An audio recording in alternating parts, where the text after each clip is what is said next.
সবাইকে নমস্কার। ঢুকে একটু টেনশন খেয়ে গেছিলাম। ঢুকে এদিকে লোকজন লেখাপড়া করছে, আমি শুরু করতে পারলাম না। ভাবলাম যাক, এদিকে কেউ করছে না, ওমা দেখি সজলদা চলে এলো, এসেই লিখতে বসে গেল। পুরোনো দিনের অভ্যেস তো, মাঝে মাঝে মুখি মারছিলাম যদি কিছু ঝেড়ে নেওয়া যায়। একটু লুকিয়ে লুকিয়ে লিখলো বলে দেখতে পেলাম না। যাই হোক, কুণালদা নমস্কার। রাজনীতির আঙিনায় আমি নতুন নতুন বোলার যেরকম হয় না, রিড করতে পারে না, যা কয়েকটা শর্ট পিচ ডেলিভারি হলো, আমি ভয় পেয়ে গেলাম। নাক ছুঁয়ে, বুক ছুঁয়ে, থুতনি ছুঁয়ে চলে গেল, অবস্থা খুব খারাপ। তৃণমূলের অনুপ্রেরণার ডোজ মনে একটু কমে গেছে, কুণালদা দমে গেছে। ইয়র্কার দেবো নাকি? কুণালদার নামকরণের মধ্যে মিডল নেম নেই, ভাবলাম কুণাল করুণ ঘোষ নাম রাখাটাই ভালো। করুণ অবস্থা, কুমার আছে, চেঞ্জ করে করুণ করে দিন, করুণাও করতে পারেন। আপনার অনুপ্রেরণার ডোজটাও কমে গেছে, এখন অনুপ্রেরণায় নেই কুণালদা। জয় বাংলাটা কি ভালো লাগলো আজকে শুনতে। আজকে আপনাদের ডেসিবেল কমে গেছে, ঔদ্ধত্য কমে গেছে, দম্ভ কমে গেছে, কাঁধ ঝুলে গেছে। অরণ্যদেব আমি কিনা জানি না, কিন্তু ভগবান যে অরণ্যদেব বুঝে গেছে। কুণালদা বলি, সারদা কাণ্ডে যদি কেউ সব থেকে বেশি সুবিধা পেয়ে থাকে, সারদা কাণ্ডে যদি কেউ সব থেকে বেশি সুবিধা পেয়ে থাকে, আরে আমি এটা শেষ করি, আমি এটা আরে প্রশ্ন করছি। ইয়র্কার এখনো ঢোকেনি, যবে হাতে বল ঘোরাচ্ছি। পুলিশ যদি নিরপেক্ষ হয় তাহলে অবিলম্বে জিজ্ঞাসাবাদ করা হোক মুখ্যমন্ত্রীকে। সব থেকে বেশি সুবিধা মুখ্যমন্ত্রী পেয়েছে। কোন মুখ্যমন্ত্রী আমি বলিনি, কিন্তু কে বলেছে তাও বলিনি, কিন্তু ঠাকুর ঘরে কে, আমি তো কলা খাইনি, আমি কিচ্ছু বলিনি। যাই হোক কুণালদা, ভালো লাগছে আপনাকে আজকে। আমি আপনাকে এই প্রথম চাক্ষুষ দেখলাম, আপনাকে সত্যি অনেক অনেক প্রণাম। আপনার কিন্তু গুণমুগ্ধ একজন আমি কিন্তু আপনাকে খুবই ওপরের স্তরে রাখি। আপনার সাংবাদিকতার জন্য, আপনার বাগ্মী একজন, রাজনীতিটা বাদ দিয়ে বাকিটার কিন্তু আমি আপনার গুণমুগ্ধ একজন ফ্যান। অনেক ধন্যবাদ আজকে চাক্ষুষ দেখা হলো বলে। চলে আসি মূল স্রোতে। কুণালদাকে আবার মানব না, কুণালদার কথাই বলি আবার, আমি আর ছেড়ে বেরোতে পারছি না। All India Trinamool Congress. কুণালদা ইন্ডিয়া ভুলে যান, বেঙ্গল ভুলে যান, অল কালীঘাট বলবে কিনা ভাবুন। কালীঘাটের রাস্তা থেকেও বেরিয়ে যাচ্ছেন, তা নতুন নামকরণ করুন, অল কালীঘাট তৃণমূল কংগ্রেস। যাই হোক, মূল স্রোতে ফিরি। কুণালদার টেনশন হয়ে যাচ্ছে, ও আবার মাথায় এসে গেল। আচ্ছা এইটা লাস্ট, আর বলবো না, এবার আমি অন্য কথা বলবো। 4 রকম তৃণমূল, 4 রকম তৃণমূল। কয় প্রকার যদি জিজ্ঞেস করে মাস্টারমশাই বলেন 4 প্রকার। চটি চাটা তৃণমূল, অনুতপ্ত তৃণমূল, পাঁচিলে বসা তৃণমূল, প্রহ্লাদ তৃণমূল। কুণালদা আপনি কোনটা হতে চান? যাক, আমি এটা ছেড়ে দিলাম। আমি কুণালদাকে এখন আমি রাখি অনুতপ্ত তৃণমূল। আর সেখান থেকে নয়, বলেছেন আপনি কিন্তু অনেক দোষ করেছেন, যাক সেটা যদি না হয় তাহলে আমি প্রহ্লাদ তৃণমূল। দোষ করা আলাদা, একটা দল যখন সরকারে ছিলাম খারাপ সময়। আমার কয় প্রকারটা ভালো লেগেছে তো, কয় প্রকারটা কিন্তু খারাপ বলিনি আমি, সেটা মাথায় রাখবেন। যাই হোক, এবার আমরা চলে আসি মূল স্রোতে। যদি পশ্চিমবঙ্গের রাজনৈতিক প্রেক্ষাপটের দিকে আমরা তাকাই, না বিজেপি তৎকাল বিজেপি, এটা তো বলছি, সেটা আপনাদের দল থেকেই তৎকালগুলো এসছে। যাই হোক, তৎকালের ব্যবস্থা ক্যান্সেলেশন আমাদের হাতে।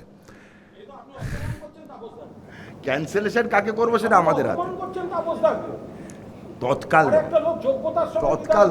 তৎকাল হচ্ছে যারা 4 তারিখ 4টের সময় ভারতীয় জনতা পার্টির পতাকা নিয়েছেন আর আবির মেখেছেন, তারা হচ্ছে তৎকাল। যাই হোক, ফিরে আসি। পশ্চিমবঙ্গের রাজনৈতিক প্রেক্ষাপট যদি দেখি, যদি মুখ্যমন্ত্রীদের নামকরণ করি, অজয় মুখার্জি, কাকে কিভাবে আমরা মনে রেখেছি কিভাবে দেখতে হবে। অজয় মুখার্জি কিভাবে মনে রেখেছি? একজন মুখ্যমন্ত্রী যে নিজের সরকারের বিরুদ্ধেই অনশনে বসে গেছিলেন। পরবর্তী যদি বলি বিধানচন্দ্র রায়, এক কথায় যদি বলি পশ্চিমবঙ্গের রূপকার, ফুল স্টপ, আর কিছু বলার নেই। পরের জনের কিভাবে মনে রাখবো? সিদ্ধার্থ শঙ্কর রায়, নকশাল দমন, জ্যোতি বসু ভূমি সংস্কার, মানতেই হবে, আমি অবশ্য বিরোধী ওটার, ভূমি সংস্কার, বুদ্ধদেব ভট্টাচার্য, ভালো খারাপ যাই হোক এক কথায় সিঙ্গুর। এর পরেরটা মমতা বন্দ্যোপাধ্যায়, কিভাবে মনে রাখবেন, অনেকগুলো শব্দ আসছে, ভান্ডার, ভাতা, ভাঁওতা, ভাইপো, ভয়, কি অবস্থা ভাবুন। পশ্চিমবঙ্গের মুখ্যমন্ত্রী প্রাক্তন, তাকে আমরা এইভাবে মনে রাখছি। যে আজকের বিতর্ক বলে বা যুক্তি তক্ক বলে সুমনবাবু রেখেছেন, আমি তো এখন অবধি যুক্তি দেখতে পেলাম, তক্ক দেখতে পারলাম না। একজন ছাড়া বাকিরা সবাই দেখছি একমত। তা তক্কের খাতিরে যদি কেউ এসে থাকে তাহলে আমি তাকে বলবো সাধুবাদ। কি কি হয়েছিল আর কি কি হয়নি যদি এই লিস্ট করি না, আমাদের নিজেরই কষ্ট লাগে। কত আর পড়ব, কত আর দেখব। অভয়াকাণ্ডর কথা বলি, যদি মমতা বন্দ্যোপাধ্যায় সব থেকে বড় রাজনৈতিক ব্যতিক্রমী রাজনীতি করে থাকেন, ভুল রাজনীতি করে থাকেন, সেটা কিন্তু অভয়াকাণ্ড। নিজে চিকিৎসক বলে আজও ভুলতে পারছি না। অভয়ার বিচার তদন্ত এই পোর্শনটা আমি ছেড়ে দিলাম। আমি খালি এইটুকু মনে রেখেছি, একজন মুখ্যমন্ত্রী, তিনি মহিলা, তিনি অভয়ার ধর্ষণ এবং খুনের পরে কি কি করলেন। প্রথম কথা, তৎপরতার সঙ্গে, আমি বলবো যুদ্ধকালীন তৎপরতার সঙ্গে তার দেহ দাহ করার ব্যবস্থা করলেন। তাদের কাউন্সিলর কেষ্টবিষ্টুদের দিয়ে দেহ দাহ করার ব্যবস্থা করলেন। যুদ্ধকালীন তৎপরতার সঙ্গে তথ্য প্রমাণ লোপাট করালেন। যুদ্ধকালীন তৎপরতার সঙ্গে ইন্দিরা মুখোপাধ্যায় নামক একজন আইপিএস অফিসারকে ওখানে বসালেন। কিসের জন্য? না, লাল শার্ট পরা একজন ডাক্তারবাবু, কেউ প্রথমে বোঝেনি, বোঝানো হলো উনি ফিঙ্গারপ্রিন্ট এক্সপার্ট। আমরা কেউ ডেকে আনিনি, সালিশি মানা করাইনি, কেউ বলেনি আপনি বলুন এরা কারা, নিজেরাই বললেন সরকার পক্ষ থেকে লাল শার্ট পরা ভদ্রলোক ফিঙ্গারপ্রিন্ট এক্সপার্ট। পরে দেখা গেল উনি অভিক দে, সন্ত্রাসের নায়ক, অভিক দে থ্রেট কালচারের নায়ক। যুদ্ধকালীন তৎপরতার সঙ্গে পরের দিন সকালবেলায় তাদের অভয়ের বাড়িতে পাঠিয়ে দিল 15 না 10 লাখ মুখ বন্ধ করার টাকা।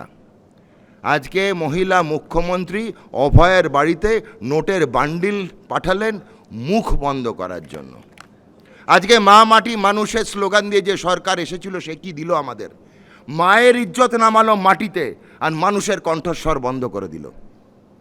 এরা আবার বলে জয় বাংলা, আমি বলি হায় বাংলা। বাংলাকে শেষ করার পিছনে একটাই যদি জল থেকে থাকে দল, সেটার নাম তৃণমূল কংগ্রেস। আজকে শৃঙ্খলাহীন সন্দেশখালিতে রয়েছে শাহজাহান। ভাবুন, যে রাতের অন্ধকারে গ্রামের মহিলাদের ডেকে নিয়ে আসতো তারই কার্যালয়ে, পার্টির কার্যালয়, পিঠে বানানোর নাম করে পিঠ মালিশ করাতো। বুকে হাত দিয়ে ভাবুন, সামনে যে মহিলারা আছেন তাদের ভাবুন, বাড়িতে ছোট ছোট কন্যা সন্তান থাকতে পারে। একটা কন্যা সন্তান যখন তার কর্মসংস্থার কর্মক্ষেত্রে গিয়ে পৌঁছে গিয়ে আপনাদের ফোন করে যে মা আমি এসে গেছি, আমি মহিলাদের দিকে তাকিয়েই বলছি মা আমি এসে গেছি, শব্দটার অর্থ আই এম সেফ, আমি সুরক্ষিত। সেই মাই সকালবেলায়, ভোর সকালবেলায় 2:30টার সময় ফোন পেল যে উনি খুব অসুস্থ অভয়া। 3:40 ফোন গেল, ও আর নেই। 4:40 বলা হলো অসুস্থ, 5:40 বলা হলো খুন, ধর্ষণ। আপনারা বাড়িতে আয়নার সামনে দাঁড়ান, আপনাদের বাড়িতে কন্যা সন্তানের মাথায় হাত রেখে বলুন এই জিনিস যেন কোনো মহিলার সঙ্গে কোনো দিন হয় না, না হোক, সেটাই আমি চাই। আমাদের দল নারীর ইজ্জতের দাম দেয় না, নারীর ইজ্জত রক্ষা করে। আজকে মুখ্যমন্ত্রীর নারীর ইজ্জতের দাম রেখেছিল 15 লক্ষ টাকা, মানুষ জবাব দিয়েছে, আমি না। এই রেপ কাণ্ডর পরে, ধর্ষণের পরে আরেকটি হলো, যেটা আমি গেলাম দুর্গাপুরে। আমি তখন রাজনীতি না অন্য একটা সামাজিক সংগঠন করে এসেছি এতদিন, রাজনীতির আঙিনায় এই প্রথম পদক্ষেপ। Durgapur IQ city medical college মনে আছে এখনো, সেখানে আরেকটি ভিন রাজ্যের পড়ুয়া, ডাক্তারি পড়ুয়া ধর্ষিতা হলেন। সেই দিনই রাত্রেবেলায় মুখ্যমন্ত্রী কি বললেন, রাত্রেবেলা 8:30টার পরে মহিলাদের বাইরে বেরোনোর দরকার নেই। মনে পড়ে গেল প্রায় 20-25 বছর আগে আরেকজন মুখ্যমন্ত্রীর কথা, যখন আরজি করে একজন মহিলা ডাক্তার গালে ছুরির আঘাত খেয়েছিলেন, উনি বলেছিলেন রাত্রিবেলায় ভদ্রলোকের মেয়েরা বেরোয় কেন? জ্যোতি বসু বলেছিলেন রাত্রিবেলায় ভদ্রলোকের মেয়েরা বেরোয় কেন? মাননীয় প্রাক্তন মুখ্যমন্ত্রী মমতা বন্দ্যোপাধ্যায় বললেন 8:30টার পরে মেয়েদের বাইরে বেরোনোর দরকার কি? বামপন্থী আর তৃণমূল আসলে কি জানেন? একই বৃন্তে দুইটি ফুল, লেফট ফ্রন্ট আর তৃণমূল, দুটোর মধ্যে কোনো তফাৎ নেই, দুটোই এক। আজকে বলতে বাধ্য হচ্ছি, 4খানা ম বাংলাকে শেষ করেছে: মানি, মাসল, মার্কস, মমতা। 4টে ময়ের জন্য বাংলার এই অধঃপতন, আর একটাই ম আছে নরেন্দ্র মোদী, যে বাংলাকে বাঁচিয়ে তুলবে। বলে দিয়ে গেলাম আজকে এখানে দাঁড়িয়ে। একের পর এক ধারাবাহিক মিথ্যে কথা কোনো মুখ্যমন্ত্রী সারা ভারতবর্ষে কোনোদিন বলেনি। একের পর এক মিথ্যাচারণ করে গেছেন গর্বের সঙ্গে। আজকে কি মডেল দেখেছে আজকে রাজনীতি? আজকে মমতা বন্দ্যোপাধ্যায়ের ফেলিয়ারের কারণ কি জানেন? এই পিসি ভাইপো মডেল। লোকে অনেক মডেল বলে না, একটাই কারণে মমতা বন্দ্যোপাধ্যায়ের ফেলিয়ারের মেন কারণ হচ্ছে এই ভাইপো। আজকে কুণাল দ্বারা নিজেরাও অ্যাকসেপ্ট করতে শুরু করেছেন। ঔদ্ধত্য, দম্ভ, অহংকার, ভাষা, এটা ভাষা যে মাননীয় প্রধানমন্ত্রীকে তুই তোকারি করে, যিনি ভারতবর্ষের গৃহমন্ত্রীকে তুই তোকারি করে। উনি বললেন আয় 4 তারিখে 4টের পরে। এ হচ্ছে ভাষা। শিক্ষাগত যোগ্যতা আছে এদের? শিক্ষার কথাই যদি বলি তাহলে মনে করাতেই হবে। এই ভাইপোর ডিগ্রি, উনি MBA ডিগ্রিটা কোথা থেকে পেয়েছিলেন জানেন? সেই ইউনিভার্সিটিটাই ব্যান্ড। MBA ডিগ্রি নিয়ে অবধি প্রশ্ন আছে আমাদের। তৃণমূলকে দেখে আমরা কিন্তু অনেক শিক্ষা নিয়েছি যে কি কি না করা উচিত। আমরা কিন্তু মন দিয়ে সেটা দেখেছি। মমতা বন্দ্যোপাধ্যায় পোড় খাওয়া রাজনীতিবিদ, আমরা কিন্তু ওনাকে মন দিয়ে লক্ষ্য করেছি। আমি অ্যাটলিস্ট যতক্ষণ আমি সামাজিক সংগঠনে ছিলাম, আমাদেরই বিচারধারার সংগঠন, আমরা কিন্তু বাইরে থেকে দেখতাম। আমরা বাইরে থেকে কুণালদার লেকচারও আমরা শুনতাম, এই টিভিতেই মাঝে মাঝে দেখতাম, এবং দেখতাম যে কিভাবে কথা বলতে হয়। আর মমতা বন্দ্যোপাধ্যায় রাজনীতির যে শেষ ধাপটা দেখলাম, তাতে দেখে শিখলাম যে কোন সিঁড়িটা না ওঠা উচিত। ভাইপো যেন কোনো রাজনৈতিক দলে না থাকে, থাকলেই বিপদ। আজকে একের পর এক মিথ্যাচারণ। আরে এইটুকু মনে হয় মাথায় রাখতে হবে যে দম্ভ, ঔদ্ধত্য, অহংকার জনগণ কিন্তু দেখছে। ঠিক সময় লাইটাইটা টেনে নিয়ে গুটিয়ে ঘুড়িটাকে নামিয়ে দেবে, সেটাই কিন্তু জনগণ করে দেখালেন। আমরা কিন্তু কি কি করব না লিস্টে মাথায় রেখেছি, আর কি কি পারবো না সেটাও বলি। আমরা কিন্তু কথাঞ্জলি লিখতে পারবো না, আমরা কিন্তু গ্যাস ছাড়া রান্না করে দেখাতে পারবো না, আমরা কিন্তু ওই সরস্বতীর শ্লোকটা যেটা উনি পড়েছেন পড়ে শোনাতে পারবো না, আমরা ট্রেডমিল চড়তে চড়তে বাজেট করে দেখাতে পারবো না, আমরা রবীন্দ্রনাথকে রেজারেক্ট করে পুনরুজ্জীবন দিয়ে আবার অনশন ভাঙাতে পারবো না, আমরা ঋষি অরবিন্দকে আলিপুর সেন্ট্রাল জেলে ফাঁসি দিতে পারবো না, আমরা রাকেশ রোশনকে চাঁদে পাঠাতে পারবো না। সত্যি অনন্য তৃণমূল। আমরা কিন্তু তৃণমূল যা করেছে, যা বলেছে, আর অনেক কিছুই পারবো না। কিন্তু পারবো একটা জিনিস বলতে, যেটা গর্বের সঙ্গে বলে যাই, আজকে পশ্চিমবঙ্গের বাঙালি দেখতে পাচ্ছে গৈরিক সূর্যোদয়। আজকে বলতে পারি, বুক চিতিয়ে বলতে পারি, আজকে বাঙালি কণ্ঠস্বর জেগে উঠেছে। যদি স্বাধীনতা দিবস 15ই আগস্ট হয়ে যায় সমগ্র ভারতবর্ষে, এইটুকু বলতে পারি, বাঙালির নয়া স্বাধীনতা দিবস 4 মে 2026 কণ্ঠস্বর খুলে দিয়েছে ভারতীয় জনতা পার্টি।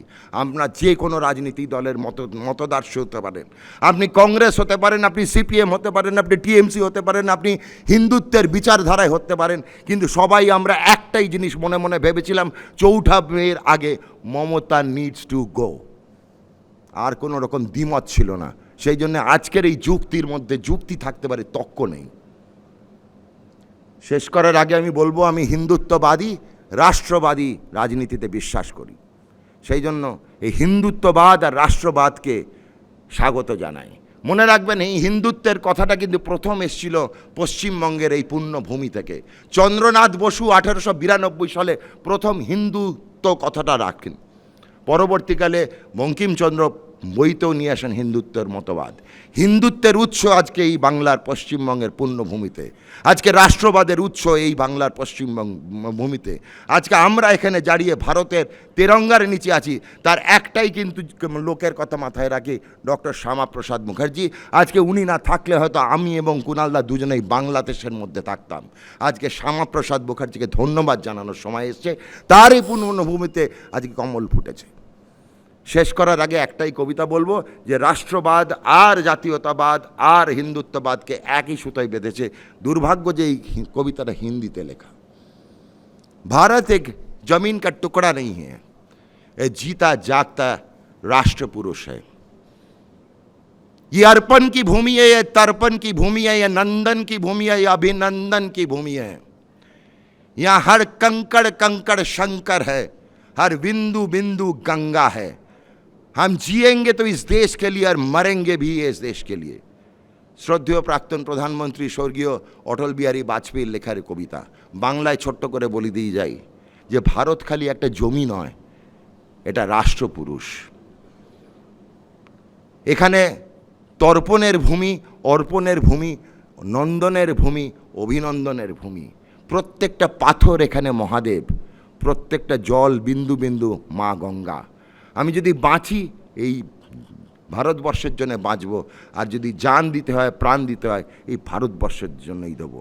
তাই সবাইকে বলি জয় শ্রীরাম, জয় ভারত মাতা কি জয়, বন্দে মাতরম। নমস্কার। এবিপি আনন্দ এগিয়ে থাকে, এগিয়ে রাখে।